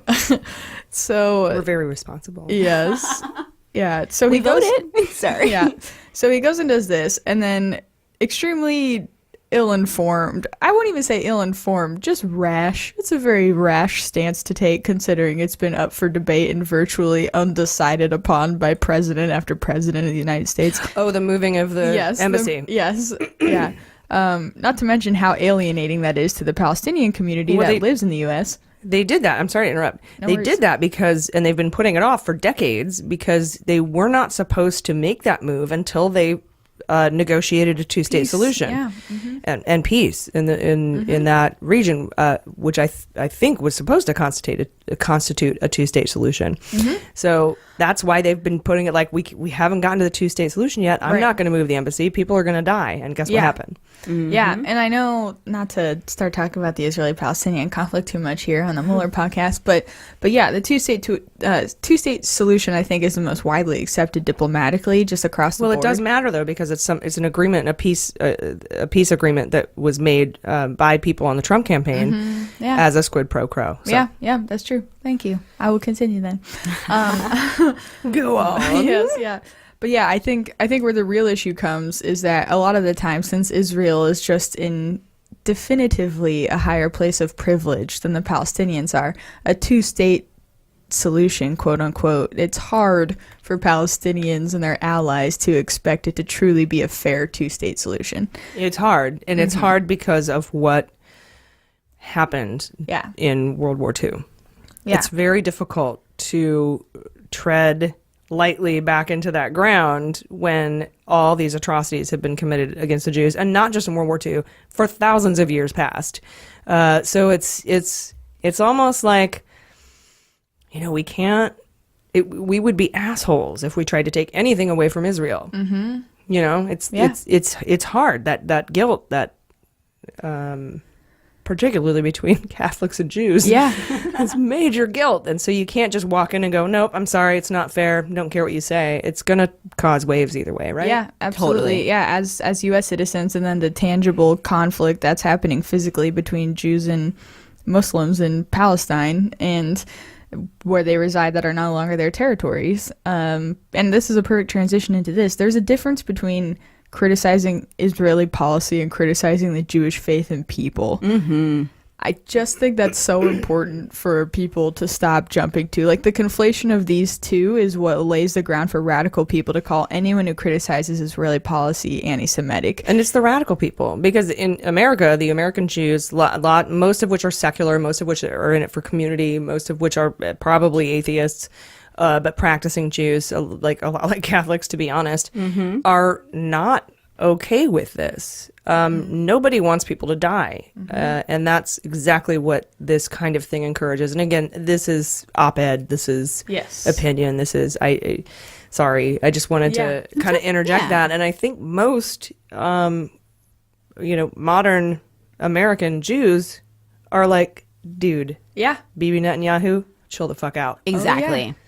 Yeah, even the ones because typically Jewish people are regarded as like a more liberal bunch, right? Like usually, Hollywood. Yeah, and like I feel like it's just so important, especially before we continue on this op-ed, to just say, heads up, there's a lot of, criticism of Israeli policy and people that are tied to Israel that are, doing sketchy things. It's not anti-Semitic. I hate saying this, but I'm Jewish. No. My heritage. And there are people I'm not anti-Semitic. Rob Reiner came out saying this shit. Rob Reiner came out and saying opposing this does not make you anti-Semitic. It makes you anti-death. Right. Yes. And so let's not conflate the two things, although I can see how it's very hard and people don't want to tread that line. Yeah, because it's like, yeah, it just feels like you have a muzzle on when you're talking about it, and it sucks because the human rights violations, in that region, I won't even say what side, but in that region are atrocious, and there's so much money involved in the lobbying that's happening on the international level that's making, like, the results are that people are still dying daily. Exactly. It's just, like, inexcusable. We have to talk about it. It is. Thank you, Jordan. Hell absolutely. yeah. Thank you. Yes, thank you. But so, moving back to the story, so we have the fact that Papadop did that, right, during the campaign. Next, we have the fact that the meeting, we have the fact that the meeting between Papadop and Alexander Downer, when he drunkenly told Downer that Russia had damaging information on Clinton. Mm-hmm. That meeting was actually set up through a chain of people that involved an Israeli diplomat. Crazy. Given that a high percentage of Israeli diplomats serving abroad are spies, this is backed by data. If you'd like it, please ask. This needs to be investigated further, and it is being investigated further. Even further, some of Trump's closest allies are American Jews of Soviet heritage who are very connected to the Shabbat of Port Washington, a Jewish community center on Long Island that reportedly possesses close links to Putin and the Kremlin. Oh. Some of those names include Felix Sater and Michael Cohen. Huh. Who are I don't even know who that is. Is that somebody we've ever talked about, ever? Exactly. As we know, Cohen accepted at least $400,000 from the Ukrainian government to set up a meeting with Trump last year. This deal ran through attendees of Shabbat of Port Washington. Those are just fun facts for now. So that deal went through them. Mm-hmm. Oh. Through people that are very connected. Yeah. Interesting. Worth looking into, right? So then there's the time that Nader proffered unofficial foreign aid to Trump's campaign from entities like Saudi Arabia and the UAE in a Trump Tower meeting. That day, Nader brought with him Joe Zamel, an Israeli expert with strong ties to former Israeli intelligence officials, and paid him as much as $2 million for help on Trump's social media strategy. Zamel, as we know, is the founder of Wikistrat. Yeah, we've talked about Zamel. We added him to our fantasy indictment draft a couple weeks ago. We did, yeah, because Wikistrat is a private intelligence firm that is currently under investigation by Mueller's team, who has traveled to Israel to dig even deeper into these ties. Also, fun fact, several Wikistrat staffers worked for Israeli intelligence previously, and many intelligence officials in the U.S. are asking if they still do. So Israeli espionage, just to put this into context, against the U.S. is cited as a top threat to our national intelligence in the U.S. and it's called the quote-unquote Big Four ranking, a ranking of counterintelligence threats to the U.S. That Russia, also includes, can I guess? Yep. Russia, China. Yep. Them. Yep. And the fourth one kind of, I wouldn't have, I like, it makes sense, but I don't know if I would have put it fourth. Qatar? No. See, I'm being influenced by the Trump administration already. I'm so sorry, Qatar. Poor Qatar. Interesting. Is it like a former Russian state, like Kazakhstan or something? Mm-mm. No, what is it? Cuba. Yeah. Ooh. Yeah. Cuba. Now, are they actually Cubans or are they people in Cuba? I don't know. We'll figure it out. It doesn't matter. Yeah. It does matter, but not for this conversation. Yeah, not at this moment. Yeah, it is interesting just in the context of news right now with China and Cuba and those weird... And our whole, like, trying to open back up to Cuba and everything. Yes, yeah, that whole thing. Hello. Yeah, so to wrap this all up, a veteran counter spy in our intelligence community actually has once asked, is on the record asking the person who wrote this story, what if the real secret of the Trump campaign isn't that it's a Kremlin operation, rather an Israeli operation masquerading as a Russian one? Oh my goodness. Yeah, to which I say... fuck. I need a break now for 7 hours. Yeah, right? Yeah, to which I say, likely, I'm not so sure. Worth investigating? Absolutely. Damn. Yeah. Well, thank you. Thank you, Jordan, for throwing a wrench in that. Yeah, that's crazy. Yeah, it's pretty crazy. That's nuts. Where you think about, is it Russia? Is it Israel? Plot twist. And Bibi's under investigation for a lot of shit right now, a lot of corruption. I just looked at a map recently, a world map, because I was looking at our stats of people that listen all over, which is mind-boggling. Right, we have the 9 people in Russia. Yeah, and I learned where the UAE actually is on a map. Oh, okay. I was like, whoa, that's where Dubai is. I honestly couldn't tell you. I had a lot of friends stationed there, so I know where. Yeah, I was gonna say I've never looked at a global map. All of this, it's blowing my mind. Just the world is very small. What's interesting is how close the Middle East is to Italy and Greece and Spain, or just Northern Africa and I had a lot of friends. I was in the first Gulf War, or I was in the military during the first Gulf War. I didn't go to the Gulf, but and if you find out where Kuwait is and where Qatar is, I've never traveled internationally, and yet we have listeners that are there, and I'm just like, wow, you're right there. I mean, I want to travel now. And I will say, traveling internationally is probably the best thing you can do for your brain. Oh, yes. Yeah. For discrimination, for bias. I went to Europe for a while once, and I felt like I aged 10 years. Wow. Yeah. And I spent my senior year of high school in 13 years. I spent my senior year in high school in 13 countries. Wow. In Eastern, two in Eastern Europe, mostly Western Europe. But that's incredible. Seriously, rest in peace, Anthony Bourdain. Yeah. Because he brought us all of that. He was all about that, yeah. And it wasn't political, it was just food.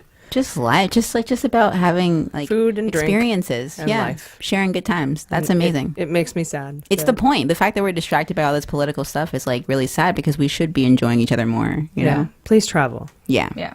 All right. Anyway, thank you guys. So we had another Felony Friday this week.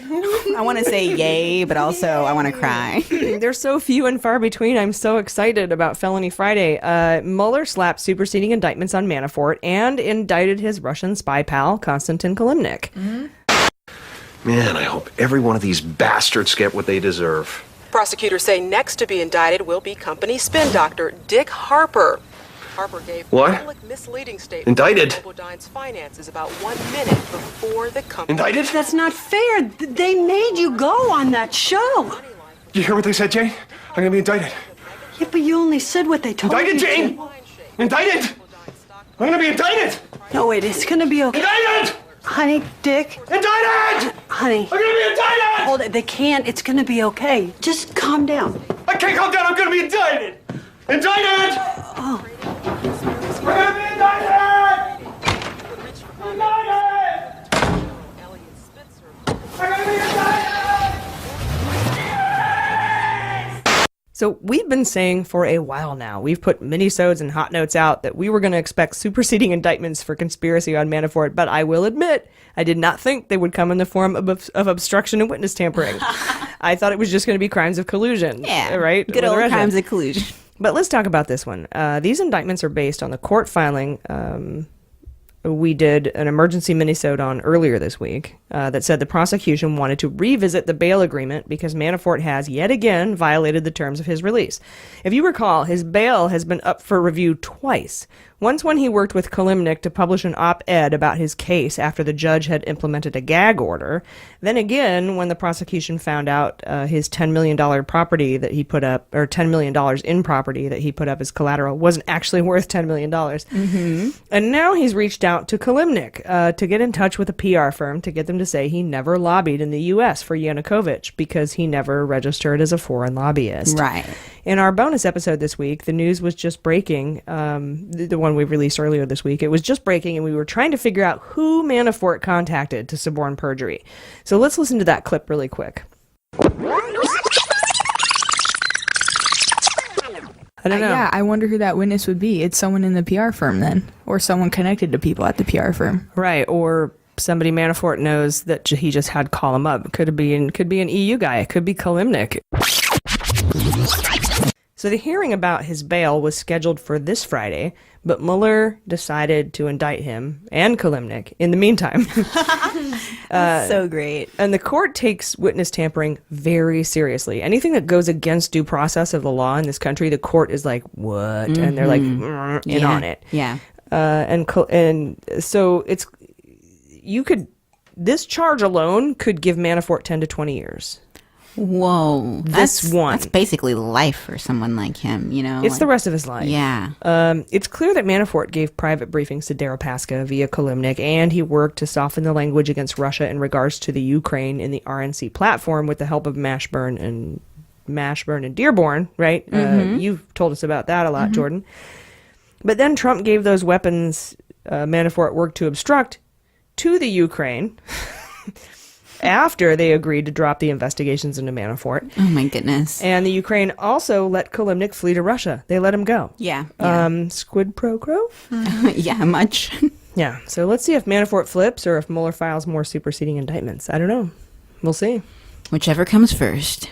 Hopefully either one soon. I don't care. Yeah. Just give me something. Make it happen. But yeah, it freaks me out that it's just so weird that Trump Manafort worked on behalf of Trump to soften the language on Russia in the Ukraine and saying, we will not send lethal weapons. Remember that lady was there in the Russian roulette book? And she's like, what the fuck are you doing? Right. Because she is a super conservative. And she was like, why are you saying we're not going to help Ukraine against Russia? Russia's the bad guy. Exactly. And then, of course, Manafort worked to obstruct the Ukraine after they agreed to drop their investigations. And then Ukraine let Kalimnik go free. Mm-hmm. And then all this happened like it's just the weirdest thing. It's very strange. To pay money to get them to soften their language on the Ukraine and then sell weapons to the Ukraine to help them fight off Russia. Yeah.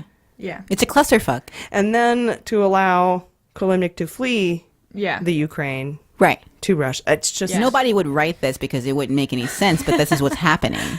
Yeah. I can't. Yeah. No. And as a comedy writer, I can't. I'm like, where's the punchline? This is just a headache. Yeah. I know. Yeah. I know. Yeah. I was trying to think of a cheating on your husband analogy like we normally do. Exactly. And it's so ridiculous. I was more asking rhetorically, where's the punchline? But you're right. It was so ridiculous I can't even think of it. The only thing I could come up with was that you were cheating on your husband by fucking your actual husband.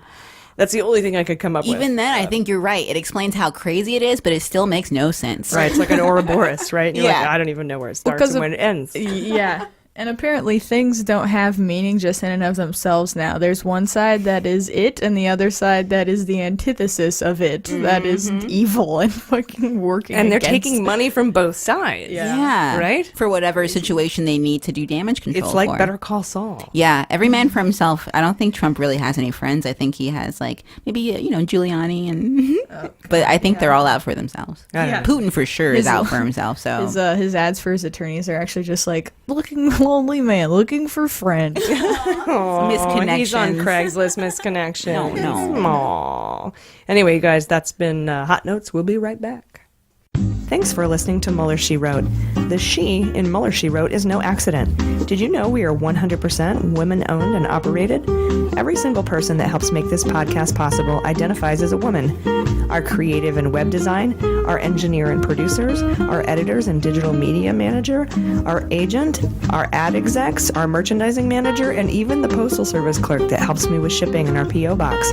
All women and all LGBTQ plus allies.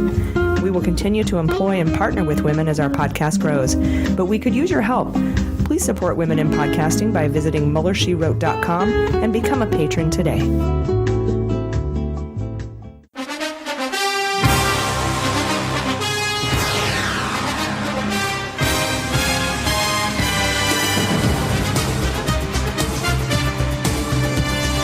All right, you guys, this week we get to give ourselves a point for the Kalimnik indictment. Nice. Woohoo! Yeah. We put Kalimnik on there a while ago. I'd also like to add Sean Hannity, okay, for his itsy bitsy phone pieces. Right. And Alaham and Muzin, the two friends of Brody that we talked about earlier. And then this week, Natasha Bertrand, who's killing it at The Atlantic, by the way, she put out an article about an ex-congressman with ties to Trump and Russia. 20 years ago, a guy named Kurt Weldon lost his bid for re-election in Pennsylvania after an FBI investigation exposed his ties to two Russian companies. And now Dianne Feinstein, wants the Senate Judiciary to interview Weldon about his suspicious ties to Trump and Russia. Weldon seems to know about Trump wanting to lift sanctions on Russia, the role a Russian oligarch may have played in trying to influence the Trump campaign, and a significant instance in which a foreign national wanted to sway Trump through one of Trump's closest advisors. So this guy, he might have the intel about a specific quid pro quo. So I'm adding him to our fantasy draft in the plea deal column. Okay. Natasha reports this is all likely connected to the Artemenko-Cohen-Sater relationship and was probably funded by Vexelberg, all of whom have been questioned by Mueller except Cohen, that we know of. Right. So the $500,000 payment to the Cohen slush fund by Columbus, the slush fund by Columbus Nova, by Columbus Nova was likely about this Ukraine peace deal, and Di-Fi believes Weldon is the linchpin. So put some beans on that. And then finally, we need to add a guy named John Fotiadis and the John Fotiadis Group. Fotiadis is the architect Trump used in his Eastern European real estate projects, basically, all the ex-Soviet areas and also Russia.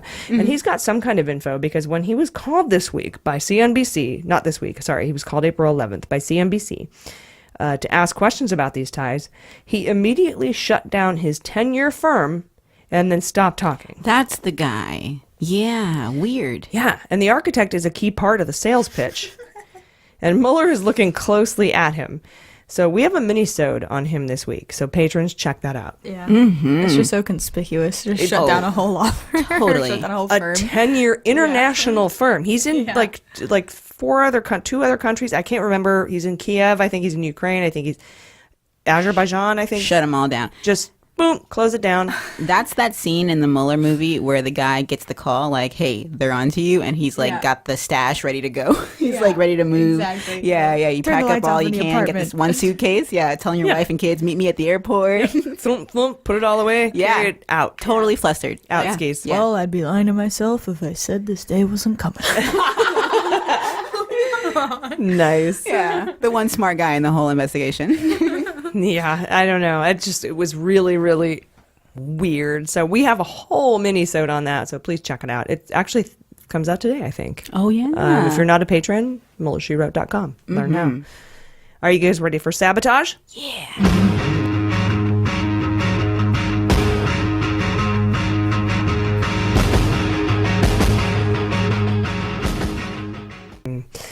This week's sabotage comes from Rachel Maddow, my neck goddess. And MSNBC, and it's super awesome, you guys. Mueller skillfully indicted Paul Manafort this week, along with Kilimnik. And the fact that they are both on the indictment means that if Trump wants to pardon Manafort for these crimes, he must also pardon the Russian spy. Beautiful. And you know he'll do it if he has to. We know he'll do it, but what will the public do if that happens? Really, really bad looking if you pardon a former FSB agent and current Russian asset. Yeah, and Putin himself, I think, is on that list, right? And Kilimnik too, but I believe Rachel, she might have mentioned this, that Putin himself would need to be pardoned for crimes too. No? No, there are only two people indicted in this indictment. Okay, got and it. it's Manafort and Kilimnik. There we go. But he would have to do it for them. He would have to pardon them both. So if Manafort was waiting around for a pardon, he could get a pardon on his other charges, the other 77 million charges that he has. But these charges, which carry a 10 to 20 year sentence, are inextricably linked to the former Russian FSB asset. So the pressure is really on Manafort now to flip and cooperate because he faces jail until trial now because of the whole Kilimnik thing, which is, it's now been pushed back to late July, his trial. It's no longer on July 10th. It's pushed back to, I think, the 22nd or the 24th. Okay. And the likelihood of a pardon has substantially diminished because it is now hooked up to a Russian.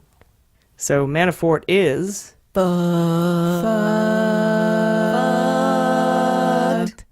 Fucked. Nice. Yeah, I should have seen that one coming. I was a little distracted. I'm so sorry. Oh, no, it was a good one. No, we set it up. It was great. Thank you. I'm so insecure. I am. You child. Child. All right, you guys, we now have a new segment called Flip It Blue. Yes. I am so excited about this new segment. Maybe I'm so excited. Maybe I'm so excited. Maybe I'm so scared.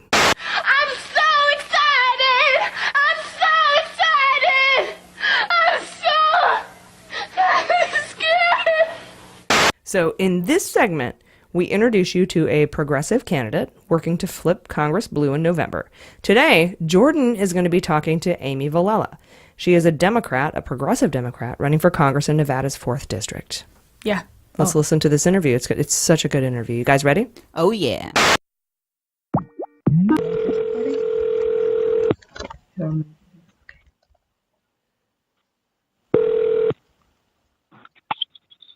Hello. Hi, is this Amy? This is Amy. Hi, Amy. This is Jordan Coburn with Mueller, She Wrote here. We are so excited to talk to you today. You are our first person on our segment of interviewing blue wave candidates for the congressional election in 2018, and we're so happy to have you on. Thank you for being here.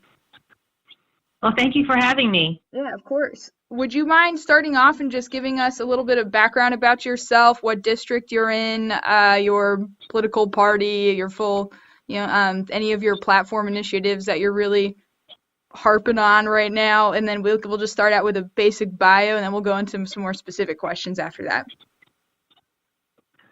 Sure. So my district is in Las Vegas, Nevada. Also, it expands up through the rural part of Nevada all the way up to Carson City and over to Ely.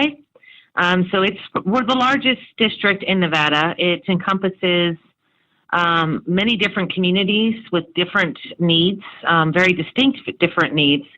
We have communities here in in the urban area of Las Vegas, the North Las Vegas, with 2 different Air Force bases on them.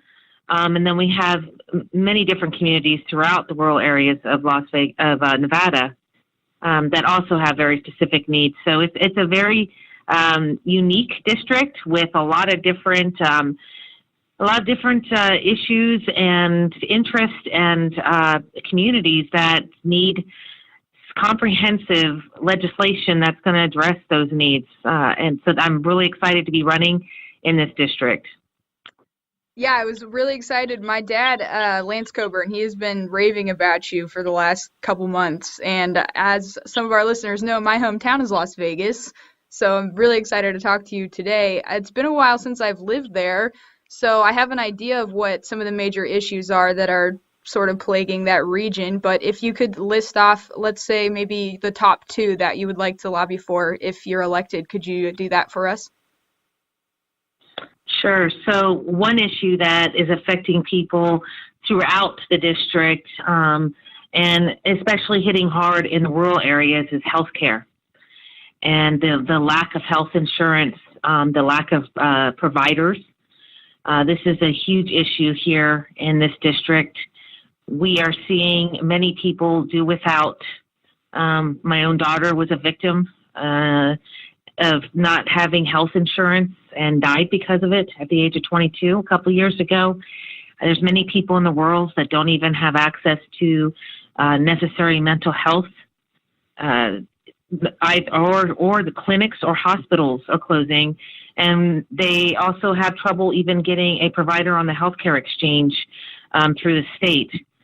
So healthcare is a huge issue that I definitely will be fighting for very hard in Congress. And I will be fighting for improved and expanded Medicare for all. So I'm the only one that's running right now in this district that is running on that platform of, not doing little half measures, but actually implementing real change that will include everyone and take care of the many of the problems that we're facing in this district. The second thing that I would say is facing a lot of people in this district, especially with the percent of Latinos in my district, is immigration. We have a lot of dreamers in this district and families that are living in constant fear of being deported back to a country that many of them don't even know, or deported back to a country where they're unsafe. So those are really big things. And overall, we are looking at also, the economy. So I think there's really 3, sorry, I went over one, but there's really 3 things that are really stressing out families. And it all comes down to really the necessity of having not just any old blue, but having a strong Democrat, a progressive Democrat who's going to come in and fight for bold progressive policies that will affect true change. We've seen time and time again where dreamers, even when we've had a supermajority, have not been taken care of, even with Democrats in office. And we've also seen, our economy just getting worse and worse increasingly. We now have the biggest disparity of income that we have seen since the 1920s, and it's only going to get worse because we are still living under this misguided notion that trickle-down economics works. So having a bold progressive that will go in and fight for true economic change with policies such as a New Deal that's right now it's been introduced as, the federal jobs guarantee legislation. These are things that we need to have Democrats fighting for in Congress, and boldly. Amy, we could not agree with your platform and what you advocate for more. We are so sorry to hear about your daughter. You have one of the most inspirational stories and just backgrounds for why you're motivated to do what you're doing, and we need more people like you in Congress, and we're so happy to have you here. I'd like to give one question over to our producer. She goes by AG. She works for the government, so under the Hatch Act, she's not allowed to associate her full name with her political views, but if I could just let her ask you a quick question, here she is. You are a staunch advocate for veterans, and that a lot of the Democratic candidates, and not necessarily that you're running against, but just in general, seem to be leaving the veterans behind. And I just maybe wanted you to talk a minute about your support of our veterans. Sure. Many people don't realize, because they haven't, because my husband's not been involved, because for the same reason, the Hatch Act. My husband is an Air Force pilot. He's an officer. And so I'm a military spouse. And I understand in many ways that civilians may not understand the absolute sacrifices that not only our men and women who are serving fearlessly in our military make, but also their families. And, to me, it begins even when they're serving, making sure we have someone in Congress who is going to ensure that every avenue of diplomacy is explored before we send any more men and women off into battle. And, I was asked in an interview, well, how much more money does the VA need? Obama put X amount of millions of dollars into it. How much more do we need? And my response was, well, how many more men and women are you going to send overseas? Because we need to have the amount that it takes to send them overseas by a multitude of 10 times, sitting and ready and waiting for them when they come home. So I definitely want to ensure that we have not only are taking care of them when they are enlisted and actually serving our country, we need to make sure that we are getting back the right to declare acts of war back into the hands of Congress, that we are, again, exploring every avenue of diplomacy, including Marshall plans. I'm really a big fan of some of the bills that Tulsi Gabbard's putting out, making sure that we're taking care of our men and women serving, but also taking care of them in the VA and ensuring that it's properly funded. And we hear a lot of people pushing back, actually, that are trying to use the veterans as a reason why not to go forward right now with expanded and improved Medicare for all. But what many people don't realize is that every 2 years, our veterans are at the mercy of whoever's in office to extend the provision that allows them to see private physicians and care providers if they're not able to get into a VA. We need to make sure that they have an option, that they have Medicare for all like everyone else, and are able to get their needs taken care of without worrying about transportation to the nearest VA. But we also need to make sure that they have the option of getting that private care in addition to having VA for specialized care as well. And then when we talk about veterans, we also have to talk about messaging to businesses. Everyone's like, well, what can we do to help, veterans transition? And one of my opponents was saying we need to give them education. I'm like, well, our veterans are actually very educated, and they manage multi-million-dollar assets. They manage large groups of people. They have tons of skill sets. What we need to do a better job is translating that to private companies and using our platform and using our sway and legislation to help really create incentives to hiring veterans and making sure they're taken care of. So really there are things that are veteran specific, but then there are things that as we go through and we put the legislation in, that's intersectional, and if we can get this legislation passed, will exponentially improve the lives of our vets as well. Thank you, Amy. We have a really supportive population to veterans and for healthcare rights and everything that you're talking about right now. I know our listeners are totally on board, and I think you can count on them if they're in your district to support you, and we'll make sure that they have all the information they need to follow you in your campaign. I did just have a quick question. Since we are a Mueller-related podcast specifically, I was hoping that we could ask you a question a little bit on the Mueller investigation. Is that something you've been following pretty closely over the last few months? I'm following what's happening, of course, as I'm gearing up to take a seat in the House, and I'm watching what's happening. I definitely believe that we should be fierce protectors of our democracy, and that we should definitely investigate any perceived threats to our democracy. But I also think that we should equally and be looking at what's happening to our democracy here at home within our own boundaries. We have right now people's rights to vote being taken away from them. I'm speaking specifically about people who have felonies. We have gerrymandering. We have rigging going on in different elections. There are a lot of problems we have with our democracy here, just in our own home country, that we also need to be giving equal airtime. I would really like to see a more comprehensive discussion around our election process and some of the major issues that we have that are impeding that to be as democratic as possible and inclusive of everyone that's in this country, and really working to have everyone feel like they have a seat at the table, that they have a voice, and giving them a reason to vote. Those are things that to me are equally as important.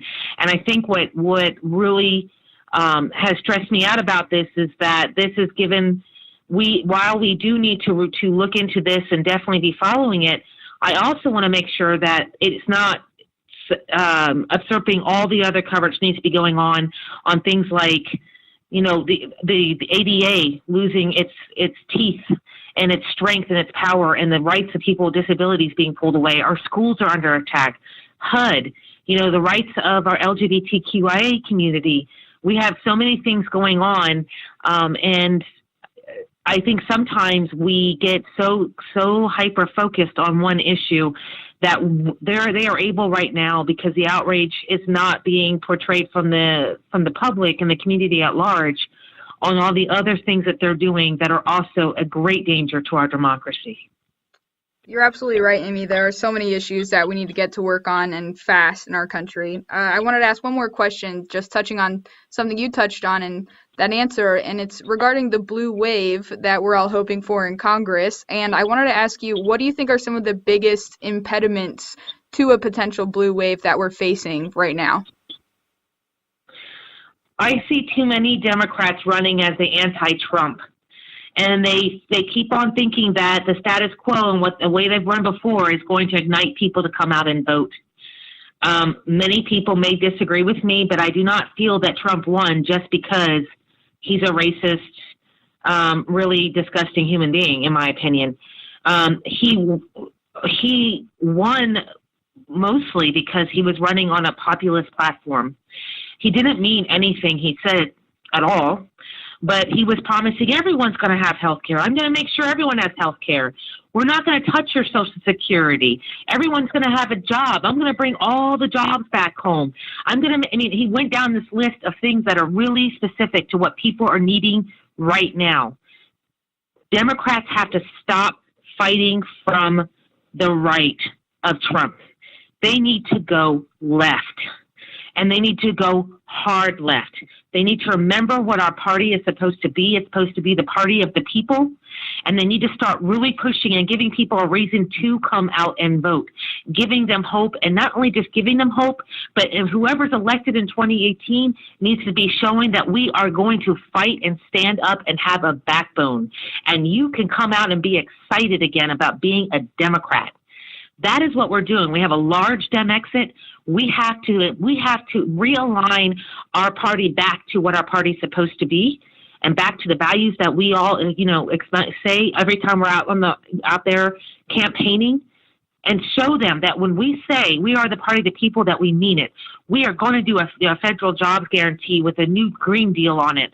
We're going to ensure everyone has health care with expanded and improved Medicare for all.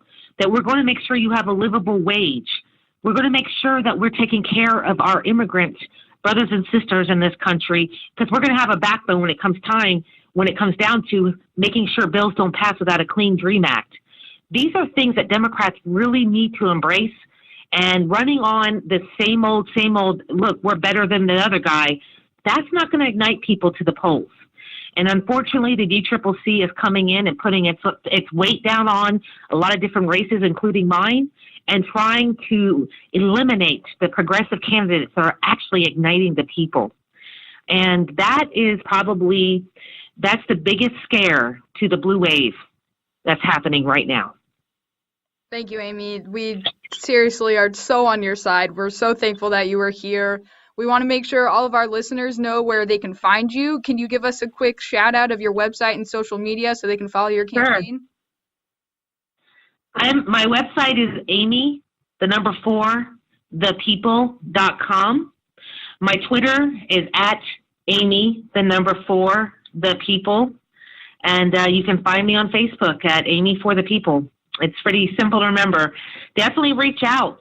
We are in the last 8 days of this primary, and we could use all the volunteers we can. If you don't live in Nevada, you can donate or you can volunteer even to do phone banking for us.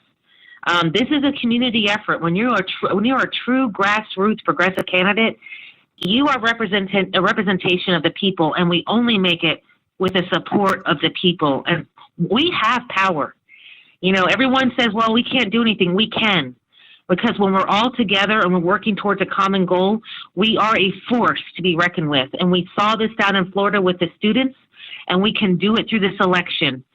Reach out and help the candidates that are in the last days of their primary.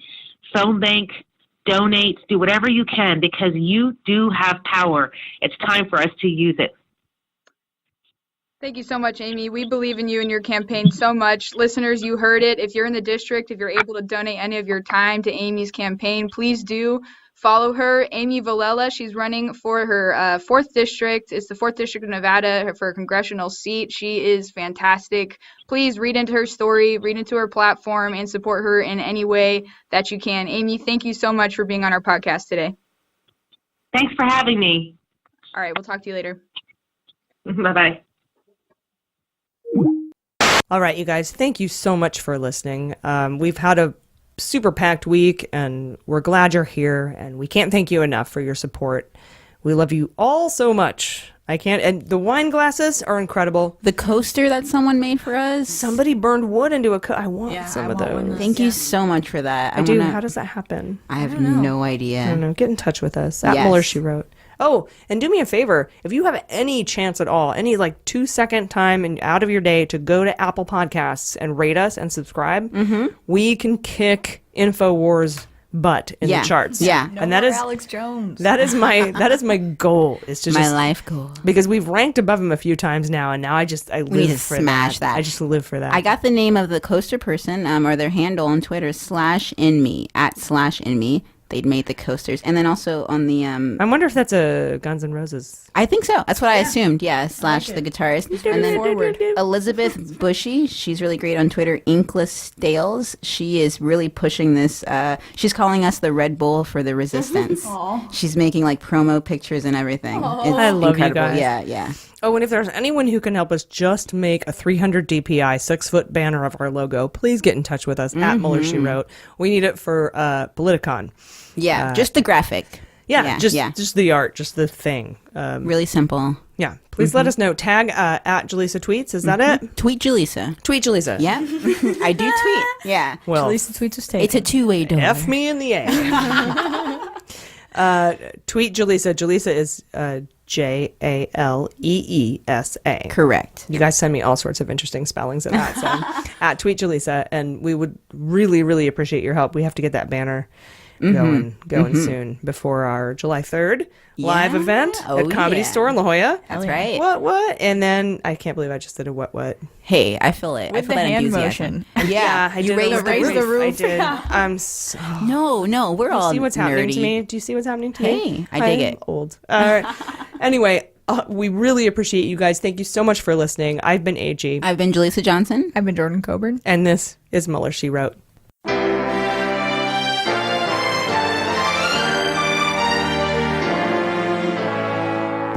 Mueller, She Wrote is produced and engineered by AG with editing and logo design by Jaleesa Johnson. Market consulting by Amanda Reeder at Unicorn Creative. Our digital media director and subscriber managers are Jordan Coburn and Sarah Hirschberger.